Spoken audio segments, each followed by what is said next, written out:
My cheating ex-wife slept with my sister's boyfriend after she took her side over me. Now she's begging for help, but what I said left her speechless. I'm 36 years old, working as a construction site manager in the Midwest. Nothing fancy. I'm just a regular guy who started from absolute scratch right after high school. While all my friends were heading off to college, I started as a basic laborer on construction sites, earning minimum wage, breaking my back, carrying materials, and learning everything I could about the trade. My dad, who's going to be a major player later in this story, actually gave me a hard time about it, saying I was wasting my potential by not going to college like my perfect little sister. But you know what? I didn't care. I knew what I wanted to do, and I was good at it. 15 years of busting my ass, learning every aspect of construction from the ground up, dealing with entitled architects who've never set foot on a real construction site, handling impossible deadlines, and managing crews of guys who'd been in the business longer than I'd been alive. It wasn't easy. But I worked my way up to site manager, and let me tell you, the satisfaction of building something real, something that'll last, that's worth more than any fancy degree. Now about my ex, Sarah, 34 years old. Man, typing that name still makes my blood boil, but I'm getting ahead of myself.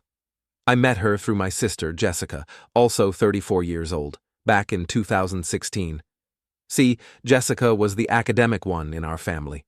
Full ride to some university, joined a sorority, the whole 9 yards. Sarah was her sorority sister, and they were thick as thieves. That should have been my first red flag, honestly. Sarah was different from the women I usually dated.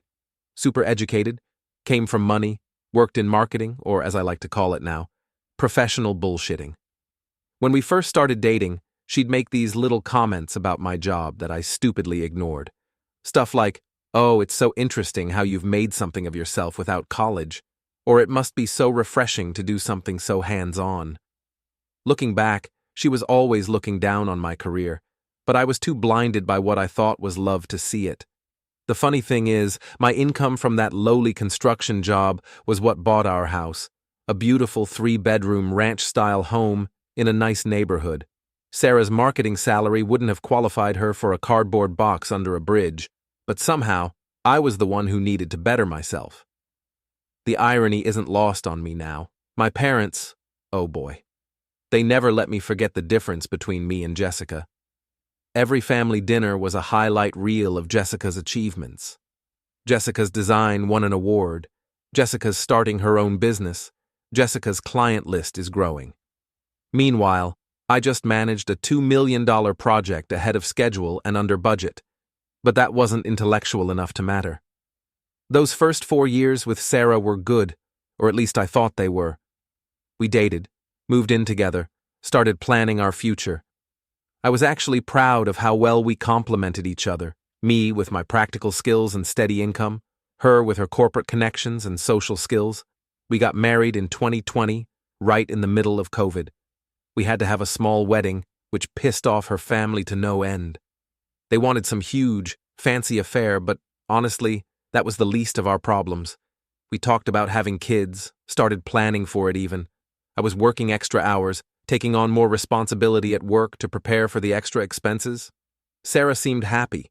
We were looking at houses with bigger yards, talking about school districts, all that future parent stuff. I even started a college fund because, even though I didn't go to college myself, I wanted our kids to have that option. But here's the thing about happiness. Sometimes it's just an illusion.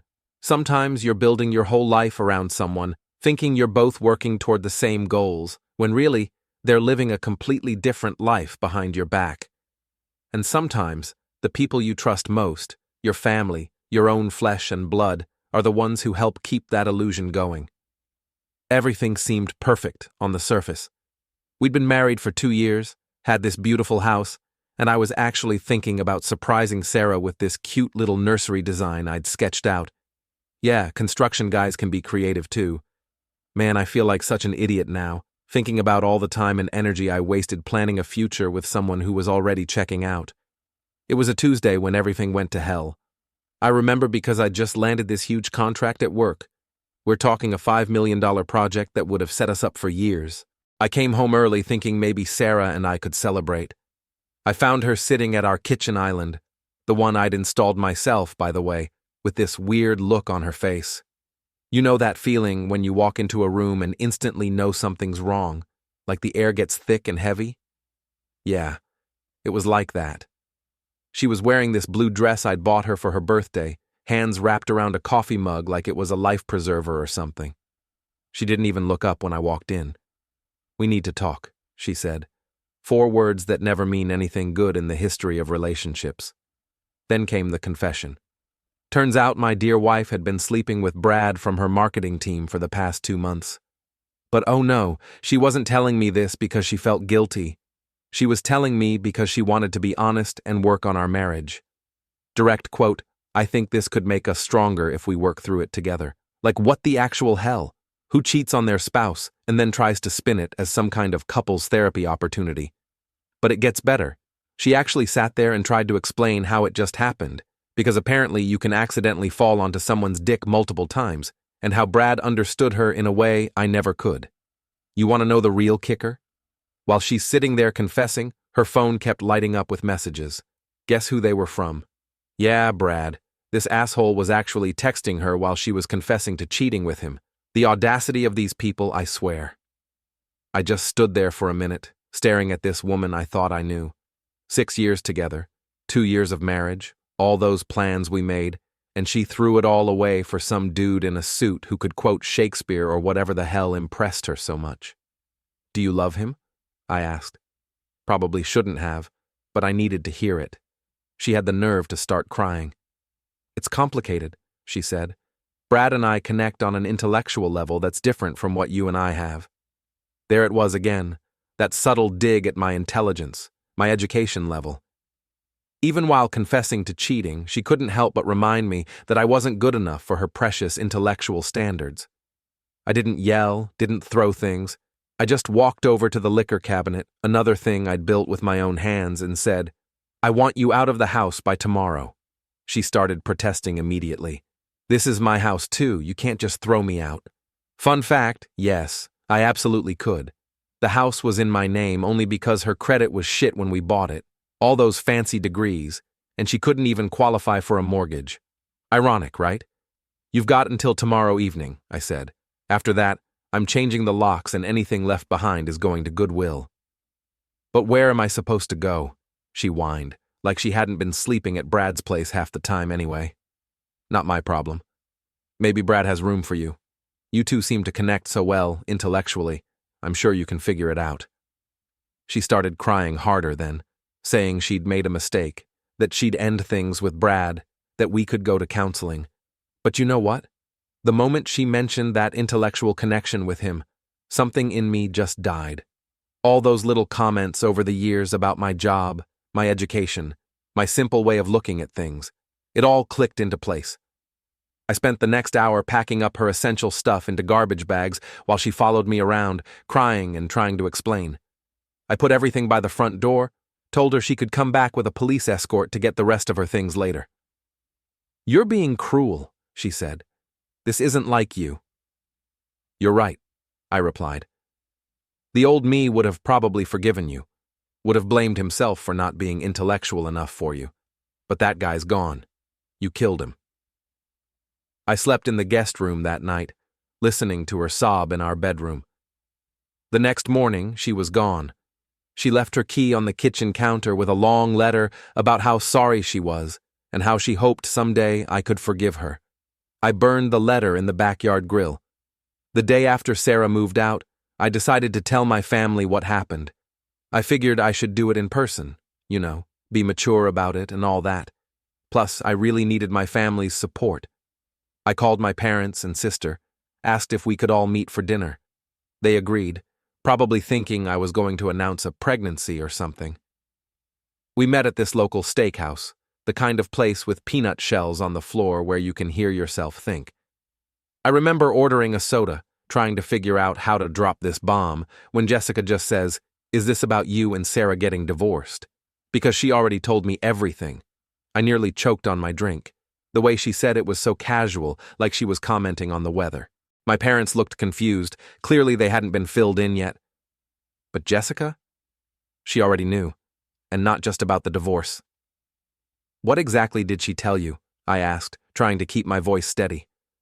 Jessica took a sip of her wine. She always ordered the expensive stuff, even though she made less than me, and said about her and Brad, about how they connected, about how she's been struggling with your differences. That's when it hit me, the way she said differences, all delicate, like she was handling fine china. It was the exact same tone Sarah had used. And suddenly, all these little things started clicking into place. "How long have you known?" I asked. The waitress came by, but I waved her off. I didn't think I could stomach food at that point. "A few weeks," Jessica admitted, still acting like this was totally normal. "Sarah's been confiding in me. She's really going through a lot right now." I looked at my sister, my own flesh and blood, and it was like I was seeing a stranger a few weeks. "So you knew she was cheating on me, and you didn't think to, 'Oh, I don't know, tell your brother.'" That's when she went into full therapist mode. You know the type, speaking all soft and reasonable, like they're explaining something to a child. It wasn't my place to get involved. Sarah needed someone to talk to, someone who could understand the complexity of the situation. The complexity? I could feel my voice rising. What's complex about screwing your coworker behind your husband's back? My parents finally caught up to what was happening. Mom started crying. She always does that when shit gets real. And Dad just sat there, looking disappointed, though I couldn't tell if he was disappointed in Sarah, Jessica, or me. But Jessica wasn't done. "Oh no." She leaned forward, placed her hand on mine like she was about to dispense some great wisdom, and said, "Look, I know this is hard for you to hear, but relationships aren't always black and white.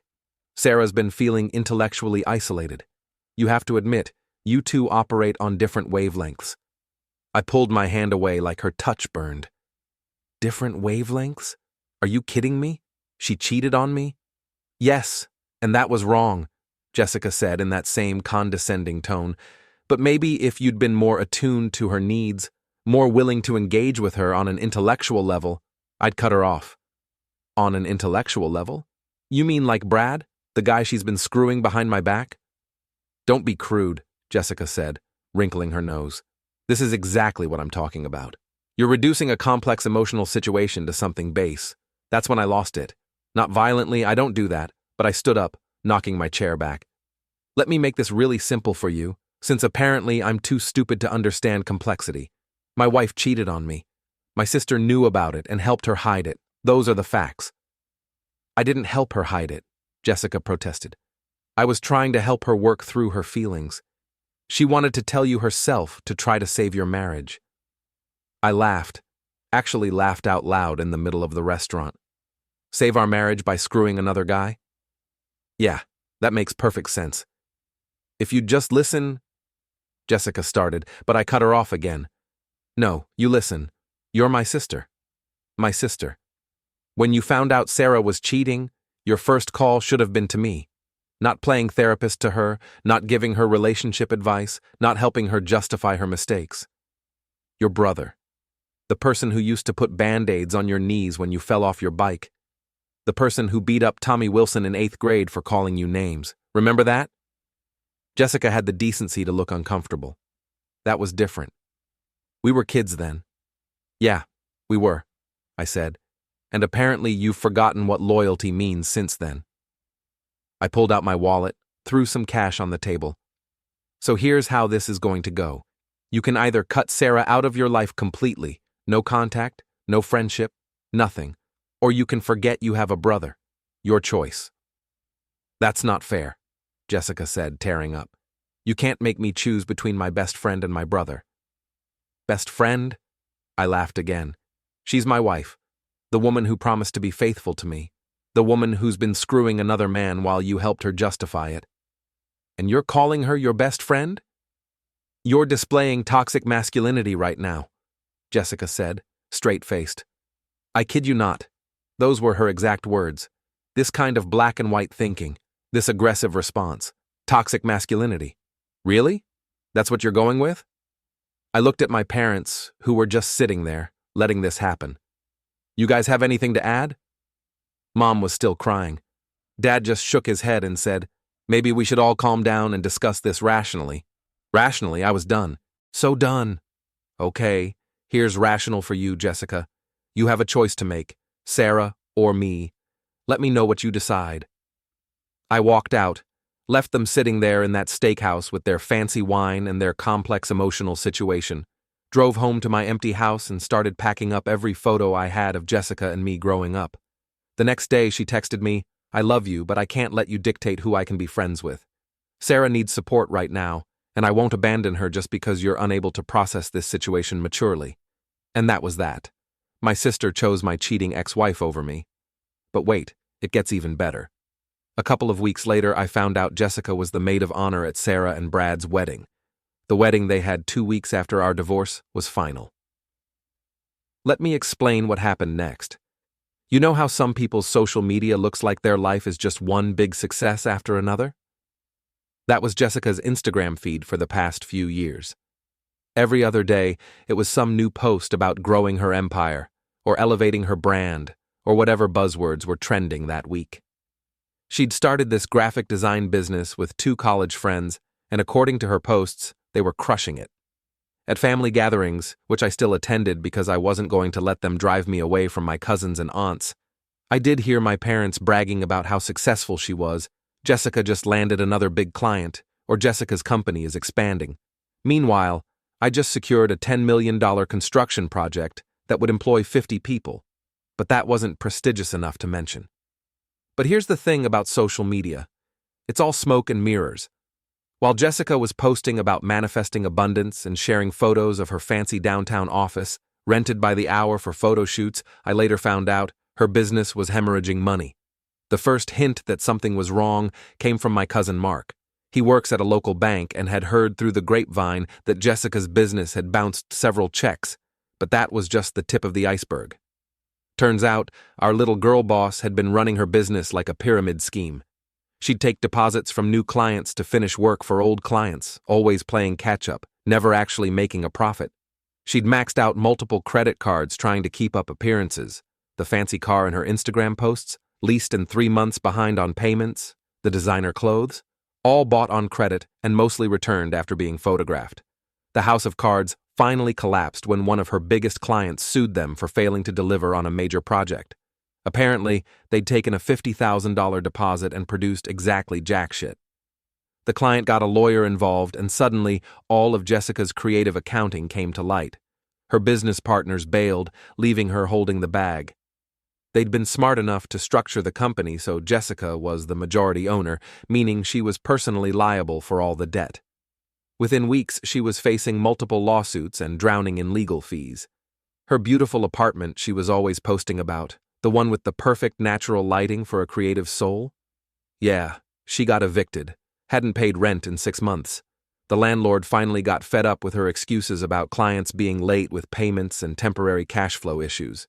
She tried moving in with her boyfriend Mike, some tech startup guy she'd been dating for about a year, but Mike had a roommate, and they weren't too keen on having a third person living there rent-free. They gave her 2 weeks to figure something out. The best part?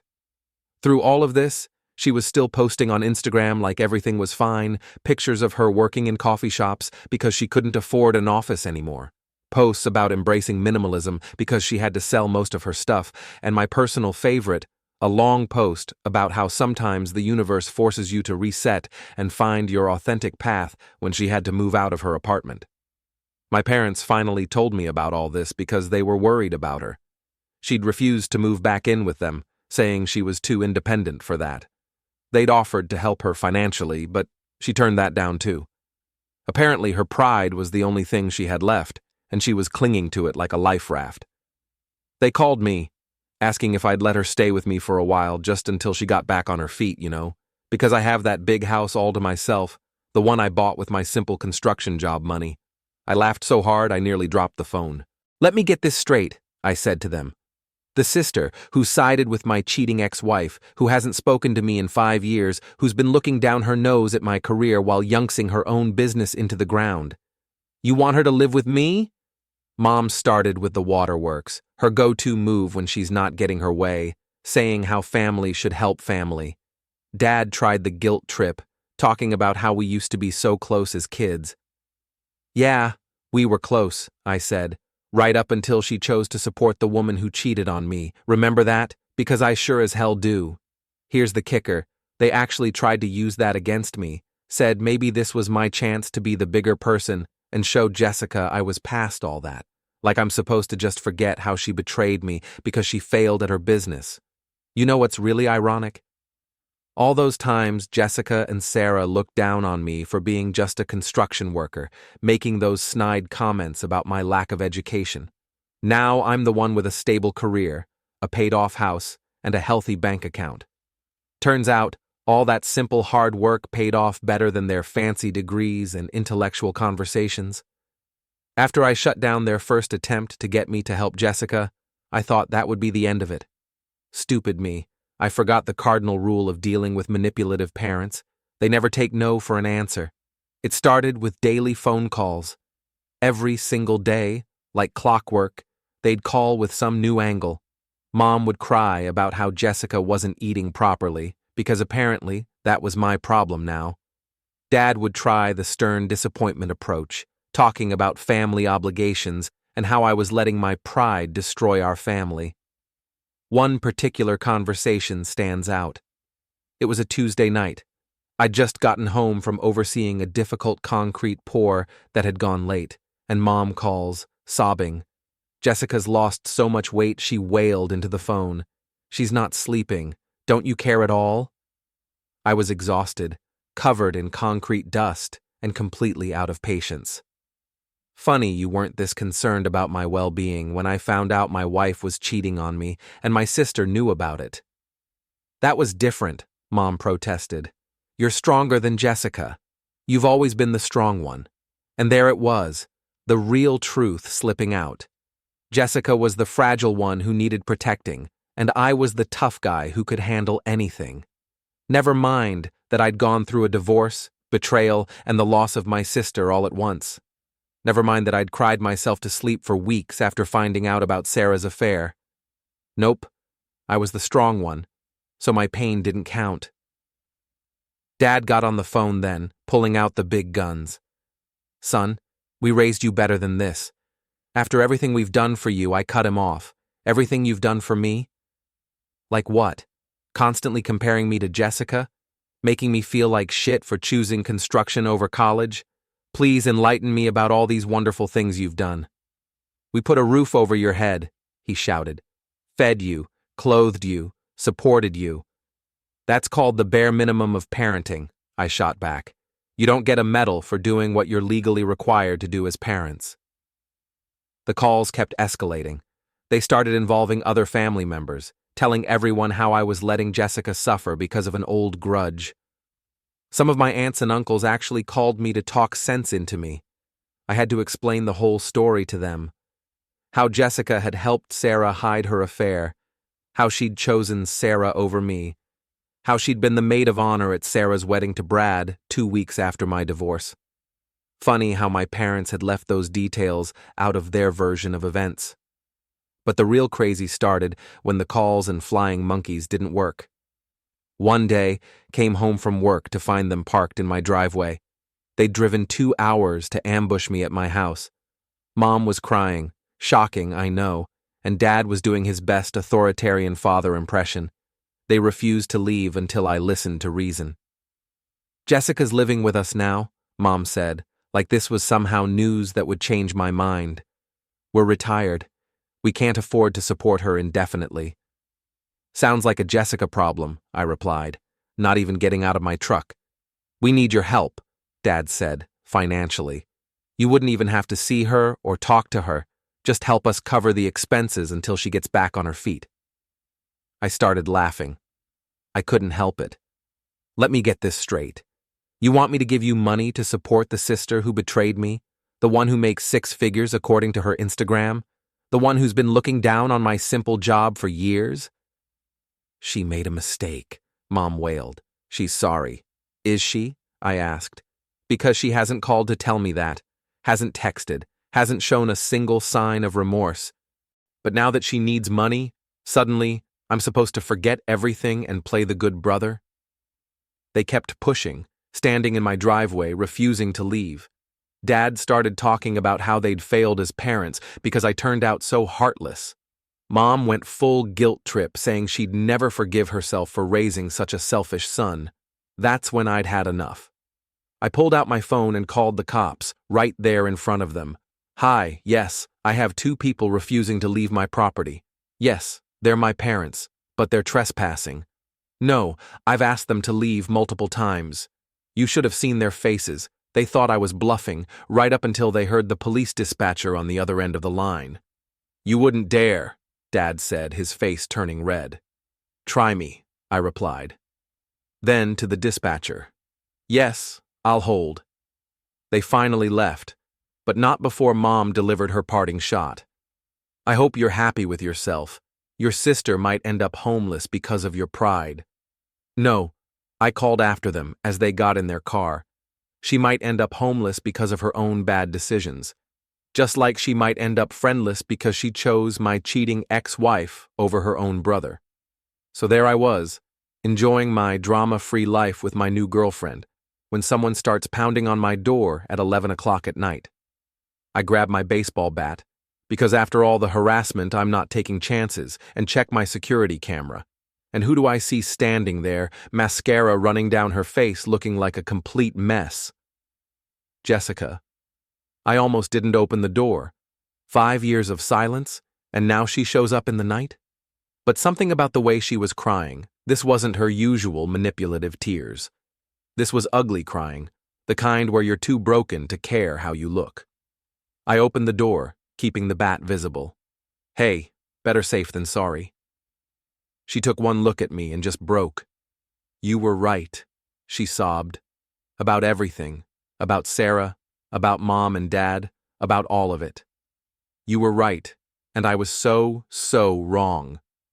Turns out, there was a lot Jessica didn't know. While she'd been staying with Sarah and working late, trying to save her failing business, Sarah had been getting closer to Mike. Yeah, Jessica's boyfriend.